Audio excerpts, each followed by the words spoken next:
প্রধানমন্ত্রী হিসেবে দায়িত্ব গ্রহণের পর প্রথম বিদেশ সফরে মালয়েশিয়া গিয়েছেন প্রধানমন্ত্রী তারেক রহমান। 2 দিনের এই সফরে সবচেয়ে বেশি গুরুত্ব পেয়েছে বাংলাদেশের শ্রমবাজার, বিনিয়োগ এবং দ্বিপক্ষীয় অর্থনৈতিক সহযোগিতা।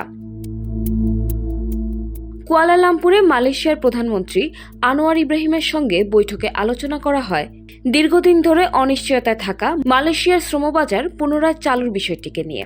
একই সঙ্গে মালয়েশিয়ায় অবস্থানরত অনিয়মিত বাংলাদেশি কর্মীদের বৈধতার সুযোগ এবং আটক অবস্থায় থাকা কর্মীদের দেশে ফেরানোর প্রক্রিয়া নিয়েও আলোচনা করা হয়। অর্থনৈতিক সহযোগিতার অংশ হিসেবে নতুন বিনিয়োগ সম্ভাবনা, যৌথ প্রকল্প এবং দক্ষ জনশক্তি রপ্তানি নিয়ে 2 দেশই আগ্রহ প্রকাশ করেছে। পাশাপাশি একটি মুক্ত বাণিজ্য চুক্তি নিয়ে প্রাথমিক পর্যায়ের অগ্রগতির ইঙ্গিতও পাওয়া গেছে, যা ভবিষ্যতে বাণিজ্য সম্প্রসারণে গুরুত্বপূর্ণ ভূমিকা রাখতে পারে।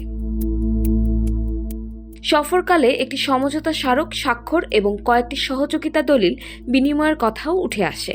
যদিও এর পূর্ণাঙ্গ বিস্তারিত এখনও প্রকাশিত হয়নি, তবে কূটনৈতিক অগ্রগতির দিক থেকে এটিকে সম্পর্ক উন্নয়নের একটি ইতিবাচক পদক্ষেপ হিসেবে দেখা হচ্ছে।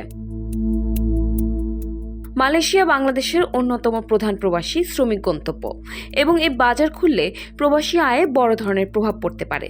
তবে চূড়ান্ত ফলাফল নির্ভর করবে পরবর্তী বাস্তবায়ন ও আনুষ্ঠানিক চুক্তির বিস্তারিত ঘোষণার উপর।